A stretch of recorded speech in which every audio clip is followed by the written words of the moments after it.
दोस्तों, स्वागत है आप सभी का अपने YouTube चैनल पर। तो आज हम बात करने वाले हैं झारखंड विधानसभा चुनाव के बारे में। जी हाँ, चैनल पे नए हैं, चैनल को सब्सक्राइब कर लीजिए।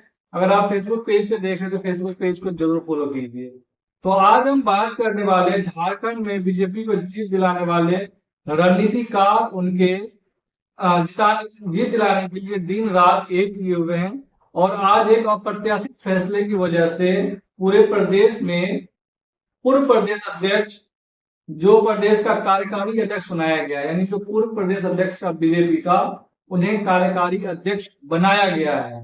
अब आपको इसकी इनसाइड स्टोरी बताते हैं कि आखिर क्यों पूर्व प्रदेश अध्यक्ष को कार्यकारी प्रदेश अध्यक्ष बनाया गया है, या यूं कहें कि उन्हें झुंझुना थमाया गया है। आखिर कैसे? असल में बीजेपी प्रदेश अध्यक्ष बाबूलाल मरांडी के चुनाव हार जाने का इनपुट बीजेपी नेतृत्व को मिल रहा है। और गिरिडीह का जो है, राजधनवार से बाबूलाल मरांडी को टिकट मिला है। गिरिडीह जिले के राजधनवार से बाबूलाल मरांडी को टिकट दिया गया है।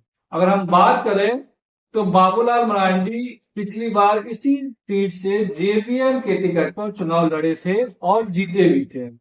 यही से पहले रविंद्र राय भी विधायक हुआ करते थे।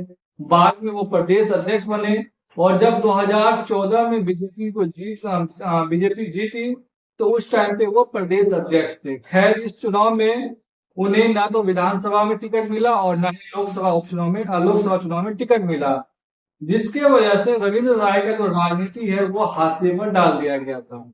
अब अगर हम बात करें पिछले बार, जैसे सरयू राय ने रघुवर दास की राजनीति को नाश कर दिया, एक तरह से कहे कि उसका राजनीतिक पारी का एंड ही कर दिया सरयू राय, क्योंकि वो सरयू राय ने रघुवर दास के तत्कालीन मुख्यमंत्री के सामने निर्दलीय चुनाव लड़े और रघुवर दास को चुनाव हरा भी दिया था। अब बात अगर हम करें तो नाश किया, उसके बाद बाबूलाल मरांडी का खेल रविंद्र राय की वजह से लगातार बिगड़ रहा है। अगर हम बात करें तो रविंद्र राय जो है वो जाति से भूमिहार समाज से आते हैं और बीजेपी ने झारखंड में उन्हें बनाने की कोशिश किया है, कार्यकारी अध्यक्ष का झुंझुना भी दिया है, लेकिन बीजेपी ने किसी भी भूमिहार को झारखंड के अंदर टिकट नहीं दिया है। हालांकि मैं आपको बता दूं कि झारखंड के अंदर भूमिहार समाज उतना निर्णायक भूमिका में नहीं है, इसकी वजह से बीजेपी को तवज्जो दिया नहीं है। लेकिन रविंद्र राय की वजह से जो विधानसभा चुनाव लड़ रहे हैं वहां पर लोकल भूमिहार काफी नाराज है और बताया यह जा रहा है कि उस नाराजगी की वजह से बाबूलाल मरांडी के वहां से चुनाव हार जाने की संकेत बीजेपी नेतृत्व को लगातार मिल रहा है। अगर हम बात करें तो निरंजन राय नाम से एक स्थानीय भूमिहार नेता ने, जिनकी लोकल पकड़ काफी मजबूत मानी जाती है, उन्होंने निर्दलीय लड़ने का फैसला ले लिया है। अब बताया जा रहा है कि जो नाराज भूमिहार समाज के वोटर्स है वो उन्हें वोट करने वाले हैं। अब परसों उन्होंने नामांकन होने, निरंजन राय के निर्दलीय चुनाव लड़ने का मतलब ये हुआ कि धनवार में का भूमिहार जो है वो एक तरफा उन्हीं को वोट करने वाले हैं। अगर निरंजन राय धनवार से निर्दलीय चुनाव लड़ते हैं तो वहां के जो भूमिहार समाज है उन्हें एक तरफा वोट करेंगे, ये बात तय है। जो धनवार की तरफ से एक निर्णायक है। अब मतलब ये हुआ कि जो मौजूदा समीकरण है बीजेपी का वो बिगड़ता हुआ दिख रहा है और बीजेपी का जो कैंडिडेट है बाबूलाल मरांडी, उनका स्थिति यहाँ से कमजोर हो रहा है। पॉलिटिकल गॉसिप ये भी है कि बाबूलाल मरांडी के लिए विपक्ष को मैनेज किया जा रहा है।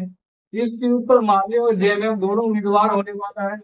माले का अभी गठबंधन नहीं हो पाया तो वो अपना उम्मीदवार देंगे, साथ ही जेएमएम इस गठबंधन सीट की तरफ से इस पर चुनाव लड़ने वाले हैं ताकि विपक्ष का वोट बटे और बाबूलाल मरांडी का फायदा हो सके।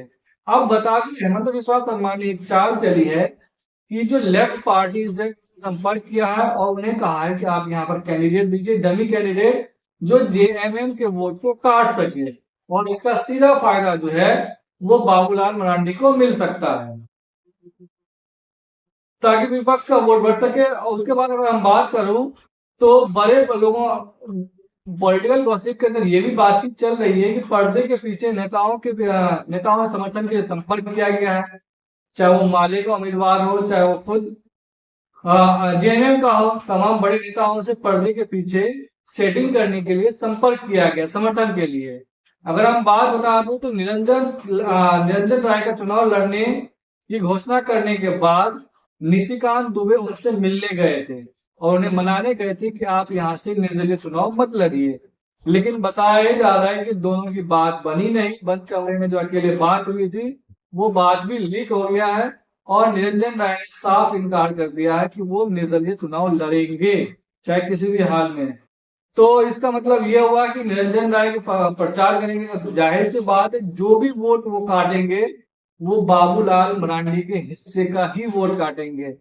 तो इस वजह से बीजेपी नेतृत्व को लग रहा है कि यहाँ पर बाबूलाल मरांडी के चुनाव हार सकते हैं।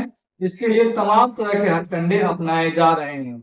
लेकिन आपको क्या लगता है? अगर आप धनबाद से देख रहे हैं तो आप हमें जरूर कमेंट करके बता सकते हैं कि क्या बाबूलाल मरांडी यहाँ चुनाव जीत पाएंगे या नहीं जीत पाएंगे। आप हमें जरूर कमेंट करके अपना राय जाहिर कर सकते हैं। साथ ही अगर चैनल में नए हैं और वीडियो आपको अच्छी लगी हो तो जरूर सब्सक्राइब कर दीजिए। अगर आप फेसबुक पेज पे देख रहे हैं तो फेसबुक पेज पे जरूर फॉलो कीजिए। धन्यवाद।